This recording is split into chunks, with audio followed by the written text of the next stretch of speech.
Jadi pemirsa, Gibran Raka Buming Raka tidak memiliki ijazah SMA. Gibran Raka Buming Raka tidak memiliki ijazah SMA. Wow! Ada lagi. Keajaiban dunia yang ke-9. Nah, makanya saya bilang, kalau ini setara dengan ijazah SMA atau SMK, bisa nggak kita pakai ini di melamar pekerjaan? Saya nggak bisa. Bisa nggak ini kita pakai untuk masuk ke Universitas Indonesia? Atau nggak bisa. Ya, tapi ini hanya bisa dipakai untuk KPU. Oh. Ya, kalau ini benar sejak setara dengan SMK, saya minta ditunjukkan. Kok bisa kursus persiapan masuk universitas, bimbel dan lainnya itu kok bisa disetarakan dengan ijazah SMK? Dasarnya yang menarik dari bukti yang tersebar kan sederhana. Pak Wapres kita pernah kursus bahasa Inggris di Sydney,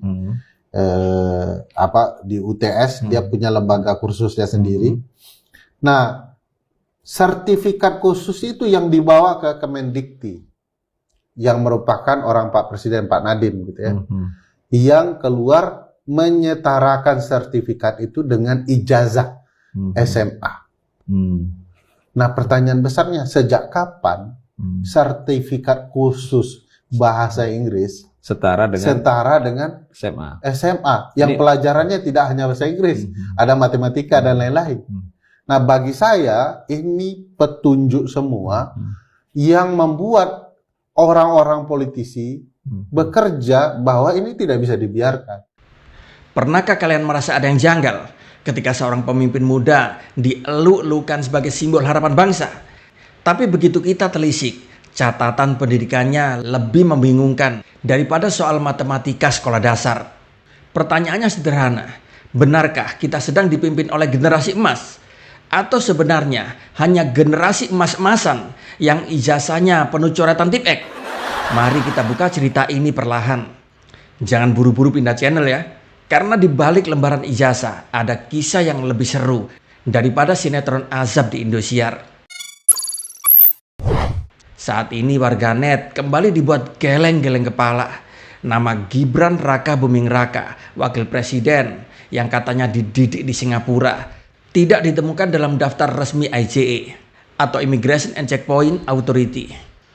Singapura adalah sebuah negara dengan sistem administrasi yang nyaris anti tipu-tipu. Tapi entahlah, nama beliau entah kenapa hilang tanpa jejak. Lalu di sini muncul sindiran pedas dari Dr. Tifa. Di ruko sebelah mana ya dia kuliah di Singapura? Pertanyaan ini begitu viral, netizen pun sampai terbahak.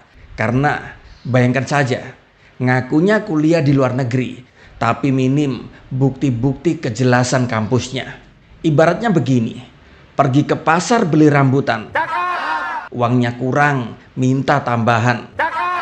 Kalau kuliah cuma bayangan, lalu gelarnya dari mana ia datang? Mari kita masuk ke logika sederhana. Jika benar Gibran kuliah di Singapura, otomatis bahasa Inggrisnya mestinya mumpuni dong. Bahkan kalau serius belajar, minimal bisa nyambung bahasa Mandarin. Tapi apa yang terjadi? Saat tampil di forum internasional, bahasa Inggris beliau masih kaku seperti siswa yang baru lulus kursus 2 minggu.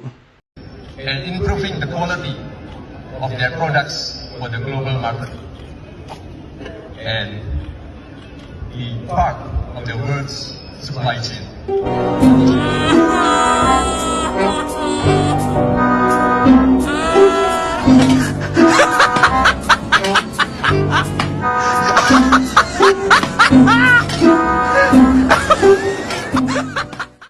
Pertanyaan nakal pun lalu muncul. Benarkah kuliah itu sungguhan atau hanya sekedar jalan-jalan sambil belanja di Singapura? Kalau kuliahnya beneran, biasanya sih ada cerita nostalgia ya. Dosen killer lah, kantin favorit lah, atau pengalaman nyasar naik MRT Singapura. Tapi Gibran tak satu pun cerita soal personal, tak pernah terdengar. Nah, di titik inilah rakyat mulai muak. Banyak orang tua di kampung banting tulang, jual sawah, jual ladang, jual kambing pula, bahkan gali utang demi lubang. Kok demi lubang? Maksudnya gali utang demi kuliahin anaknya. Pas ketika anaknya lulus, tetap nganggur. Sementara anak presiden, ijazahnya bikinan entah dari printer mana, langsung bisa loncat ke kursi nomor 2. Ibaratnya nih, ke pasar minggu beli pepaya. Jangan lupa tambah jeruk nipis. Anak jelata kuliah setengah gila.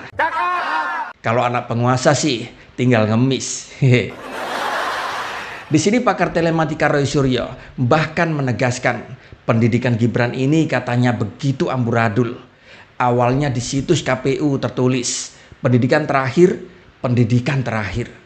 Entah maksudnya apa ya. Lalu ajaib, beberapa hari kemudian berubah menjadi pendidikan terakhirnya menjadi S1.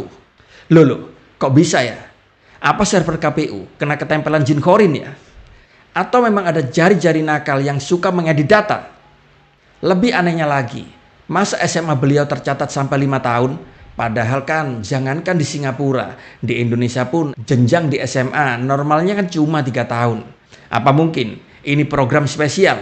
Atau sekedar strategi biar si Gibran ini lebih lama nongkrong di luar negeri?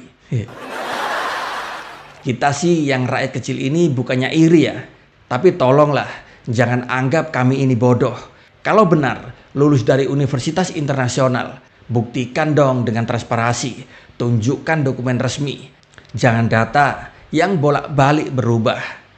Karena katanya kacang itu orang ninggal lanjaran, seperti bapak yang dulu juga pernah diterpa isu ijazah palsu. Sekarang anak pun menapak jejak yang sama. Lucunya lagi, pemerintah seolah pura-pura lupa. Padahal kalau kasus seperti ini menimpa anak petani atau anak para pedagang, pasti sudah diseret ke meja hukum. Inilah ironi negeri ini. Rakyat jelata disuruh disiplin, rakyat jelata disuruh untuk jujur, disuruh taat aturan. Tapi pejabat dan keluarganya main sulap dengan aturan. Pertanyaan pentingnya, apakah republik ini hanya milik keluarga tertentu? Sementara rakyat cuma dianggap figuran di atas panggung politik. Sebelum masuk kesimpulan, dengerin pantun dulu ya. Pagi-pagi minum jamu, biar sehat badan terasa kuat. Kalau ijazah saja penuh tipu-tipu, bagaimana bisa mau pimpin rakyat? Mari kita simpulkan, pendidikan adalah fondasi kejujuran. Seorang pemimpin, kalau dasar saja sudah rapuh, jangan harap bangunan kepemimpinan akan bisa kokoh. Kasus Gibran ini bukan sekedar soal ijazah, ini soal kepercayaan publik, soal keadilan rakyat kecil yang selalu dipinggirkan. Kita tidak sedang bicara gosip, kita bicara tentang data yang saling bertabrakan, dokumen yang tidak sinkron, dan logika sederhana yang tidak bisa diabaikan. Jadi pertanyaannya sekarang, apakah bangsa ini benar-benar sedang dipimpin oleh generasi muda yang visioner, atau oleh anak-anak kekuasaan yang hanya mewarisi privilege tanpa kerja keras? Sobat RJ semuanya, pilihan ada di tangan kalian semua. Apakah kita akan terus diam, pura-pura tidak tahu, dan membiarkan negeri ini menjadi panggung keluarga? Atau kita berani bersuara, menuntut transparansi, agar generasi ke depan tidak lagi dipimpin oleh ijazah yang penuh misteri? Karena ingat, sejarah akan mencatat bukan hanya siapa yang berkuasa, tapi juga siapa yang berani bersuara. Halo teman-teman, berjumpa bersama saya di Politik Dangi. Teman-teman, kalau kita melihat bagaimana Gibran ya digugat oleh Roy Suryo dan kawan-kawan juga teman-teman. Setelah bapaknya ya Pak Jokowi digugat oleh para Roy Suryo dan kawan-kawan ini ya terkait dengan ijazah palsu, namun belum ada kejelasan ya. Nah, lagi-lagi kali ini Gibran teman-teman ya digugat lantaran dugaan tidak punya ijazah SMA. Dan ini ijazahnya sebenarnya di sekolahnya kemarin di Singapura ya, kalau nggak salah ya. Dan ini membuat Gibran dan Jokowi pasti sangat pusing teman-teman menghadapi setiap gugatan-gugatan yang dilayangkan oleh Roy Suryo dan kawan-kawannya. Apalagi ini seolah-olah tidak pernah berkesudahan ya. Par Jokowi punya, malah Gibran lagi yang dibidik. Dan ini membuat kita itu semakin berpikir ya teman-teman. Ada sistemnya atau hukum tabur tuai. Apa yang kau tabur itu yang kau tuai. Jadi kita tidak menghakimi ya. Apakah ini apa yang telah mereka tuai, tabur ya, sehingga saat ini mereka menuai apa yang mereka sudah tabur ya kan.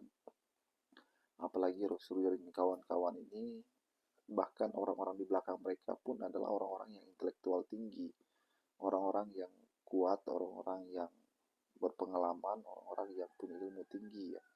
Artinya bahwa mereka sudah mengerti ya apa yang sebenarnya terjadi terkait dengan ijazah Gibran ini. Nah, tidak mungkin mereka melaporkan sembarangan juga ya. Pasti dari penelitian mereka juga teman-teman dan pembuktian mereka sendiri. Bagaimana menurut kalian?